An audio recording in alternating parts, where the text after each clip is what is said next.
I thought, crap, I thought I hid that really well. He goes, no, he looks like Dad, he acts like Dad, he talks like Dad. The only thing you did was cut off one of his legs, and I don't think that's going to fool Dad. So I said, I got to go. And he goes, I bet you do. Again, so I hung up, again, and called up my mother and father. My mother answered the phone, and I said, Mom, have you guys had a chance to look at that manuscript I sent over yet? And she goes, oh yeah, honey, I'm halfway through it. It's so good. I mean, she's my mom. What's she going to say, right? And so I said, has Dad read any of the manuscript yet? And she goes, oh, he's about 2/3 of the way through. And I was like, yeah, he's definitely read the Lucian parts. Okay. So I'm trying to think how I'm going to ask, this next question like that. And that's when she comes back on the phone and she goes, honey, your father thinks he's Walt Longmire.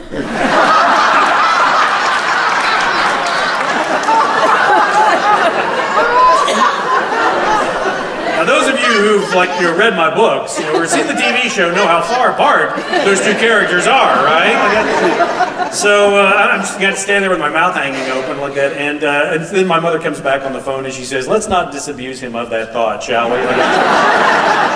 So I get the book back, and I'm working through it again like that, and so this time I decide, you know what, I'm going to send those chapters off to Larry Kirkpatrick and have him read those chapters as I'm going through the book like that, and so I send him the first chapter like that, and the first thing he does, he says, well, you've got a mistake right there in the first chapter. And I said, what's that? And he says, you got 2 mistakes. He says, first of all, when you turn right on 4th Street, the next street up is not Aspen on the left. And I was like, hello, fictitious county. Like, and I was like, I'm not fighting that stuff for the rest of my life. Like, and then he said, also, you've got people drinking beer out of bottles out on the Powder River. It's can-only bars on the Powder River grade. And I was like, why is that? And he says, because you can't throw a can and hurt somebody. So it's important knowledge to have. Okay? So anyway, what I did was I sent in the chapter. I would send it into the sheriff's department, and then Larry would read it. And I didn't know how quickly he would get back to me.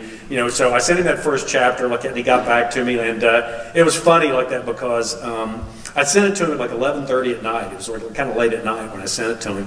And, I thought, maybe I'll hear from him, maybe I won't, who knows. Next morning I get up, and it's one of my favorite times in the morning there at the ranch. I get my cup of coffee, and I walk out on the front porch, and I look around, and see the sun's coming up over the Wolf Valley, the Bighorn Mountains are to my back. It's just beautiful. I'm looking out over that Powder River country, and I hear a noise. And it's not a noise that you hear very often in Ucross, Wyoming. It's a siren, is what I can hear in the distance. And so I walk to the edge of the porch and I look down the valley, and there at the edge of the ranch road, this cruiser is sliding to a stop. The sirens are going, the lights are going. He comes barreling up the ranch road at about 90 miles an hour, fishtailing the whole way, slides to a stop right there in front of the ranch, throws open the door, steps out, straightens his hat, and says, I know who did it.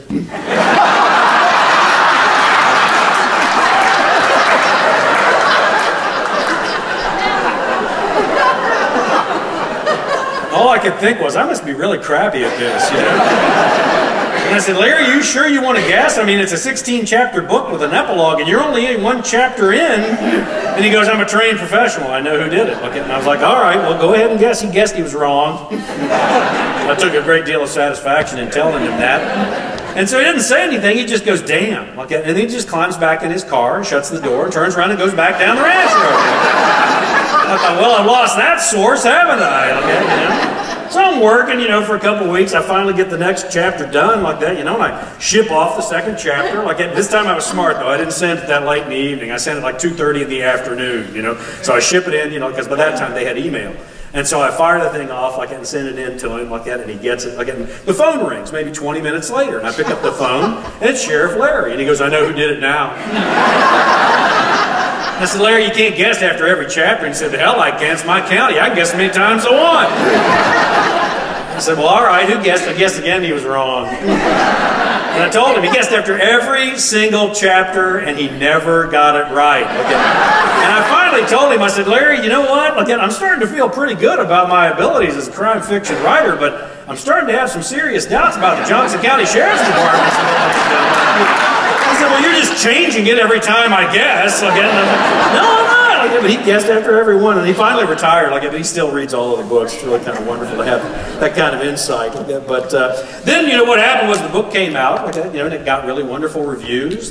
Sold really, really well. And that's when Viking Penguin sat me down and said, we'd really like you to think about doing this as a series. We think that these characters and this place, that people, will want more of this. And that's when I, without the knowledge of even having had one book published, started arguing with the president of Penguin USA, going, oh, I don't think that'll work. I've got some other ideas I want to bounce off you guys. And she goes, why don't you go back to your ranch in Wyoming and think about this? And so I did, like that, and the answer came roaring back, yeah, there probably were more stories, for these characters to tell, and nobody else was going to tell them, you idiot, so maybe you should sit down and start writing. And so I did, like that. But it was kind of wonderful, and I still remember, one of the big exciting things that happened that was really kind of wonderful was I got my first contact from a library.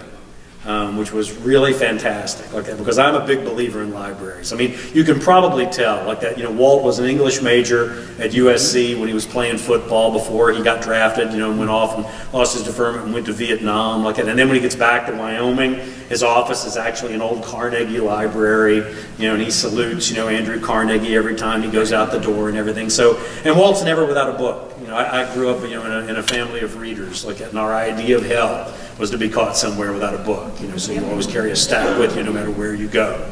And so it was very exciting for me to have a library write me an email and say, hey, we read your book, The Cold Dish, and we'd really like for you to come over and do a library event. And this was a library in Meeteetse, Wyoming, which has a population of 327, so that's a big town in Wyoming. So they invited me over, and they said, we'd like you to come over and do an event. And I said, well, I'm happy to come over and do an event for you guys. I'd be delighted to. And she wrote me back maybe 5 minutes later and said, well, just so you know, we're just a little branch library, out of Cody over here in Park County, and we don't have a lot of money for honorarias or anything like that. And I quick looked up what an honoraria was,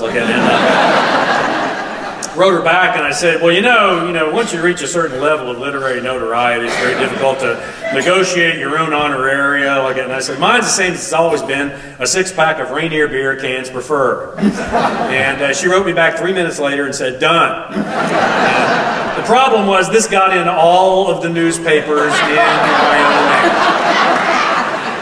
And subsequently, I have done all 63 of the libraries in Wyoming. But now, wait. Now, before you applaud my selflessness, you should probably know I haven't bought beer in about 7 years.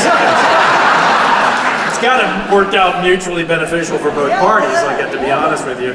But it was kind of fun too, because what happened was that one of my little novellas, at Spirit of Steamboat, actually got picked as the first state read for the state of Wyoming, which I'm really kind of proud of, And it was fun because I actually got to go down to Cheyenne, to the state library. It was really kind of wonderful and fun thing to do. And the governor was there, and the attorney general, and all these people that I write about, and all of this, and all these sheriffs and all this. And so we're having a wonderful time, And the thing is let me tell you how much librarians like bringing beer into their libraries.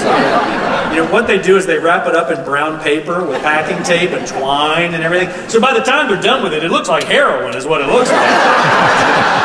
And so anyway, the state librarian brings the 18-pack of Rainier out, and she sets it on the podium there in front of me, and she says, this was kind of hard to get. And I said, well, it's a working-class blue-collar beer. Sometimes some of these, Tony bars, they don't carry it anymore. And she goes, no, you don't understand. She said the distributor had a hard time getting it. And I was like, well, if the bars don't carry it, then the distributors don't have it. She says, no, you don't understand. She said, they're out of beer. And I said, what? And she goes, they're out of beer. This was about 2 weeks after Longmire had started.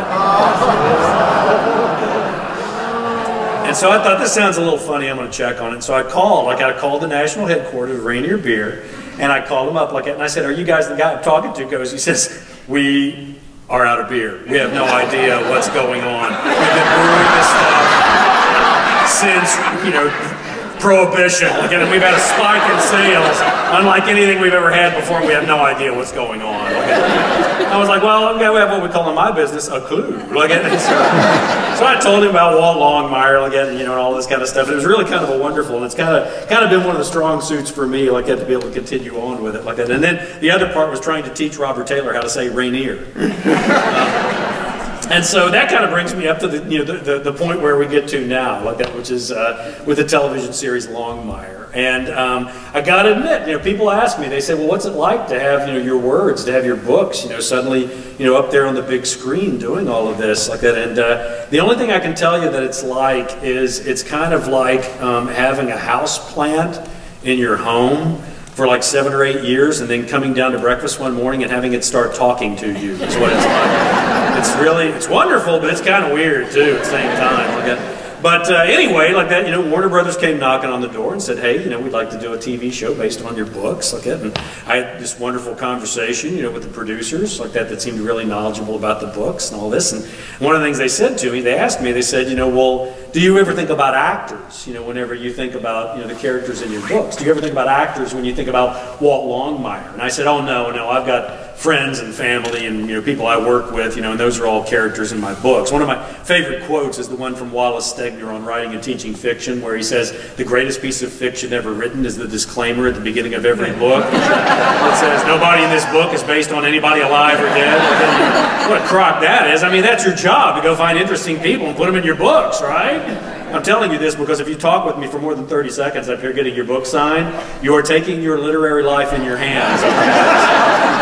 Letting you know. But anyway, like I said, no, I've got friends and family, people I work with, and those are what I don't know any actors, so I wouldn't know who to use like that. And they said, well, if you do, I want you to think about some actors. Would you please think of some actors, for possibilities for Walt Longmire? If you were to think about them, who would they be?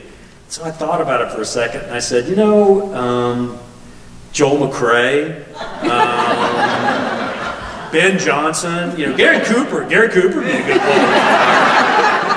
They said that was no help at all because all those guys have been dead for 40 years. So I told them, I said, well, I'm not going to be much help to you guys because I just don't know that many actors. I'm not going to be any help. Like that. So I thought I'd gotten off the hook on that one. Like that. And then, it was interesting because they had 2 ways that they could go with the show. They could either go with a big name that would pull an audience, to the show, or they could go with someone who was a relative unknown.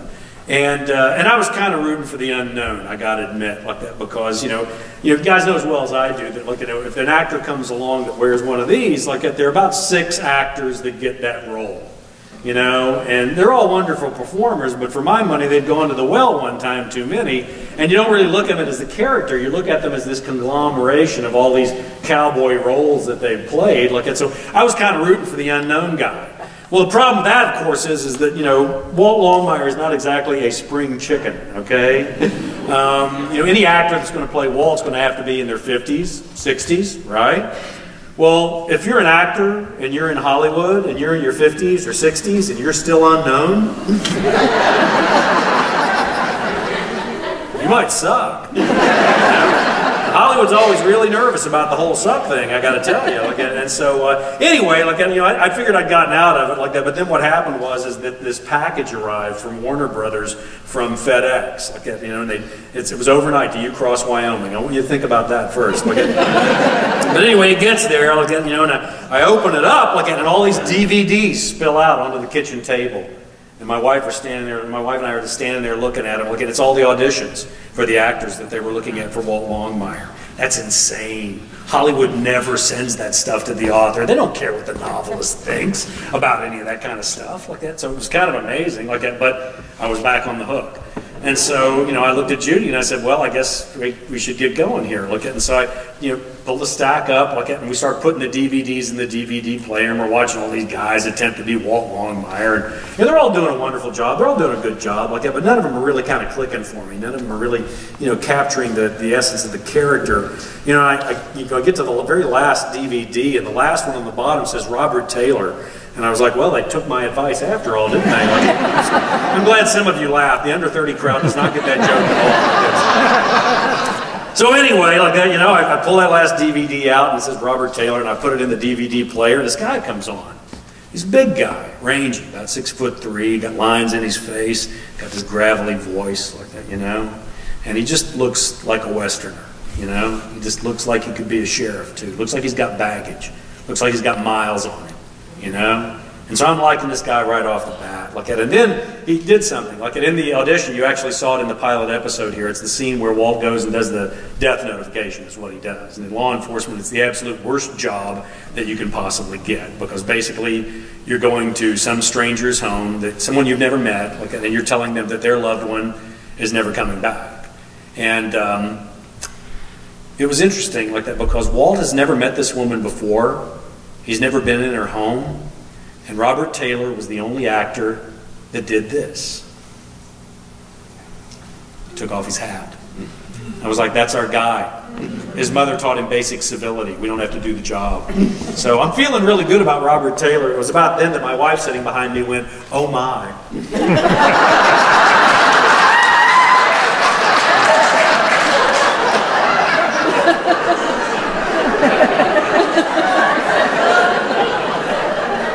I turn around and I look at her and she goes, he's handsome. And then she dug her hole a little bit deeper. She goes, you know what? He's kind of like a TV version of you, taller, better looking, with a better voice.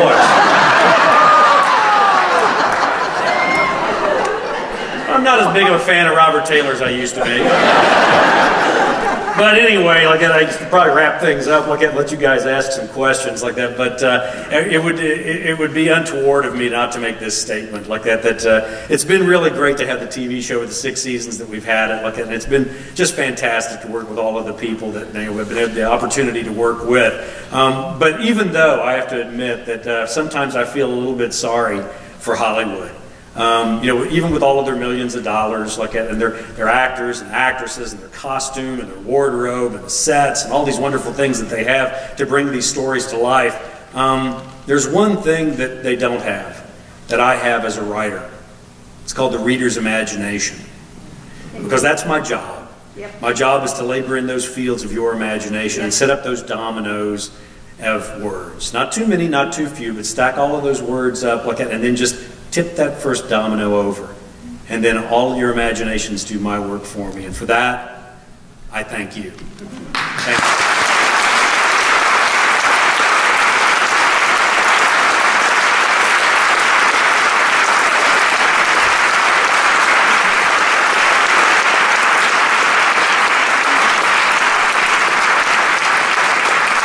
Now, from what I understand, I always tell them you need to leave like a little bit extra time for Q&A. Because the problem is me, like that, because what I tend to do is tell stories to answer your questions. So it takes me about 20 minutes to answer a question.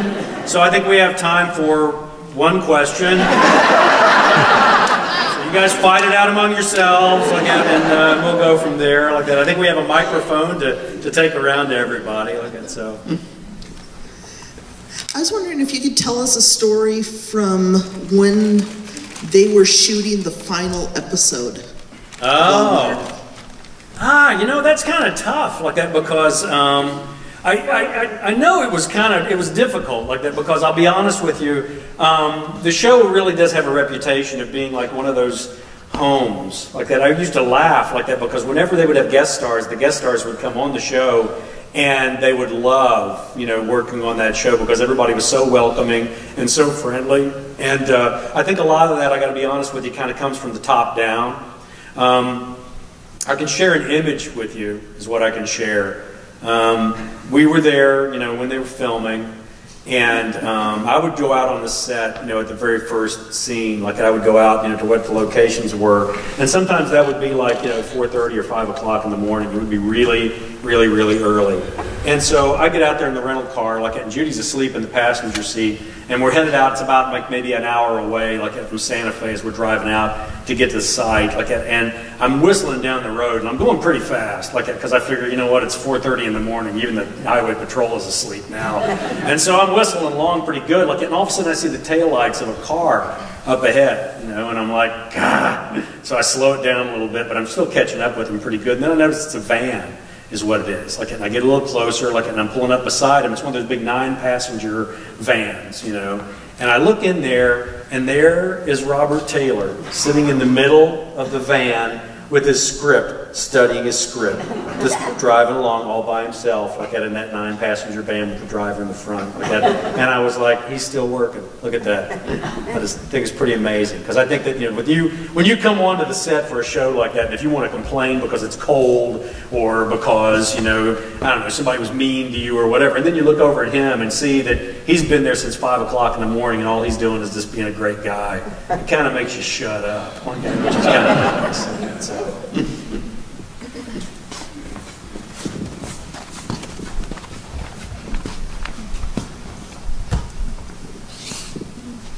Prior to Walt Longmire, had you ever published anything? No. Very first thing, like it was Walt Longmire. It was a cold dish. You know, I mean, I would have tortured my family with it if I had, like that. But that was, you know, definitely the first thing that I ever came out with. And I was really kind of lucky, like that, because you know, as I was coming up with that idea of Walt, that's where it all kind of started. Like that was this idea, because I'd read a lot of crime fiction like that, and it always seemed like the characters were always the 6'2" of twisted steel and sex appeal. Every woman wanted him, every man feared him. He could kill anyone with a number 2 Ticonderoga pencil in 3.2 seconds. Like that. And I don't know about you, but that's not who I see when I look in the mirror. Like, you know. And so what I wanted a guy who was more like us, you know. And you know, the phrase that I tend to use is overweight, overage, overly depressed, you know, but he still gets up in the morning and tries to do the job like that. And so, you know, for me, that gave me an opportunity to try and do something a little bit different, try and come up with a different kind of character. And then I gave Walt a couple of secret weapons. Like that. The secret weapons were a little bit different from the ones that you normally see like that. And one was I gave him a sense of humor. Is what I gave him like that, and for me that's the big deal. Whenever I get, you know, emails from law enforcement like that and all those guys like that, it's the humor. That's what they really love about it, you know. Because I mean, you know, it's great to have a bulletproof vest, but a sense of humor will keep you, you know, alive a lot longer than that. And then the other one was I made him a reader. He reads everything, and he remembers all of it. My dad was that way. He had that photographic memory. It was a real pain in the ass. And, I've got that same photographic memory, I just can't get things developed, you know. But I made him read, like, and I think that's another thing that I think that the reading public has in common with Walt. Like, it is that they recognize he's one of them, you know. And it really kind of turned out that way. That voice for the character kind of worked for me. And I guess the other word that I think of whenever I think about Walt is decent. He's decent. He cares about people. I mean, in this world that's so galvanized, you know, with everybody trying to turn everybody against everybody else, you know, sometimes it's easy to forget those simple little lessons that your parents taught you when you were, you know, teaching you how to use a fork, you know. Decency, just being decent to people, kind to people, caring about people. We're all in this together, you know. And I think that Walt, you know, kind of embodies a lot of that in many ways. First of all, what TV station are you on? Which show's your? Yes. Right now we're on Netflix. We're streaming on Netflix all 6 seasons. Because I don't have Netflix. Also, you mentioned the Shoshone Indian tribe, but not once did you mention the Arapaho Indian tribe, which a long time ago they used to be enemies, but the government in all their wisdom put the two tribes together on the same reservation. Yes, they did. I would like to have you do something about that sometime. Well, I mean, I've kind of dealt with an awful lot of reservation situations. And yeah, it's the same thing. Like at the Crow and the Cheyenne were deathly enemies. Like they put them on reservations right beside each other too. As far as the Shoshone and the Arapaho are concerned, I dealt with them one book, The Highwayman. But, you know, I mean, it's obvious, you know, that, I'm not going to just hop, skip, and jump around and just pick reservations to write a story on like that. But if I do happen upon a story that I think takes place in those specific areas or regions, then absolutely. I don't have anything against the Arapaho or the Cheyenne or the Crow like that, or the Shoshone or anybody. So. And just as a comment real quick, the library does have DVDs for checkout. So if you don't have access to Netflix, you can come to the library and check the DVDs. There you go.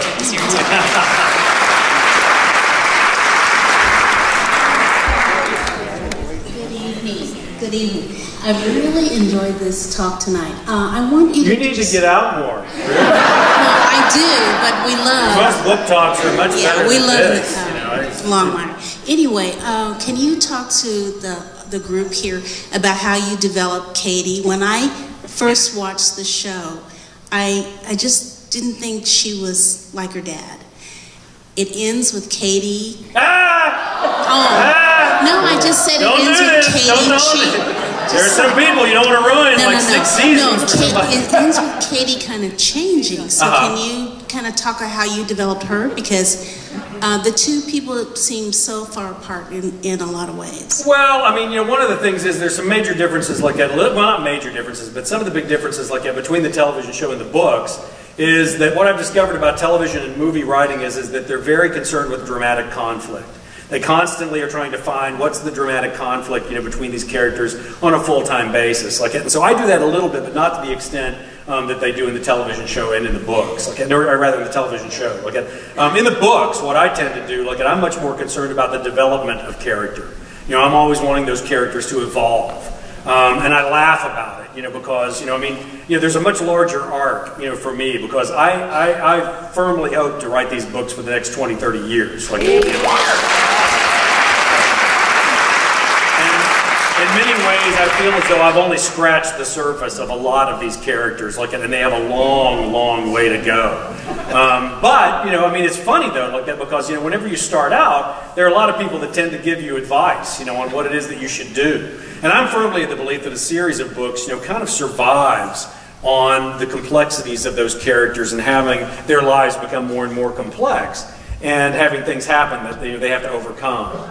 And I remember laughing about it because when you start out, there are a lot of people that always want to give you advice on what you should do and what you shouldn't do.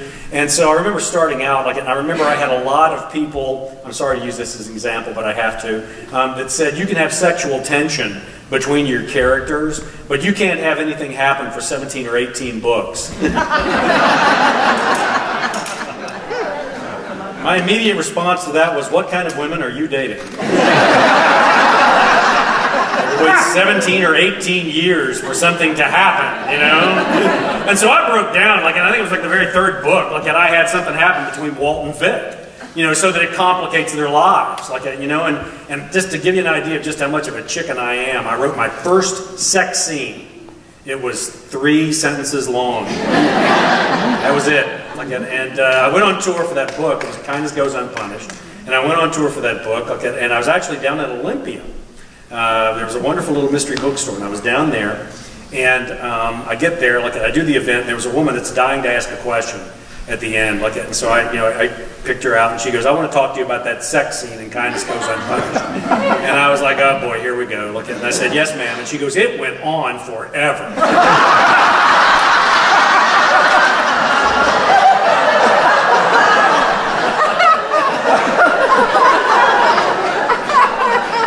So I said it was only 3 sentences long, and so she's turning bright red, and everybody in the room starts laughing, and I looked at her and I go, how many times did you read it? She goes, I read it a bunch of times. So I felt kind of vindicated at that point, I have to admit. But with Katie, with that particular character also, she goes through a much more difficult arc. In the books that I've got going up to the book number 13. I don't think I'm giving anything away but whenever the book starts, whenever the cold dish starts, she's actually a lawyer in Philadelphia. So she's 2,000 miles away. And the reason for that, of course, was I was trying to isolate Walt, so that he was alone. And he would have these disembodied phone conversations with his daughter on the phone machine every time he would come home. And then later on, some things happen to her, and she ends up moving back to Wyoming, and taking a job with the Attorney General's office, and that makes for more conflicts between the two of them too, But once again, I'll stand by the statement that I made that I think what it is that we've all started series of books that start off really interesting, and then you get to about 7 or 8 books in, and then the characters start repeating plots, and they don't really evolve, they don't change, and I find that painful. And I thought, okay, if I'm going to do this, each book is going to be different, and there's going to be an evolution of character as we go along. Things are going to change, just the same way that they do in all of our lives.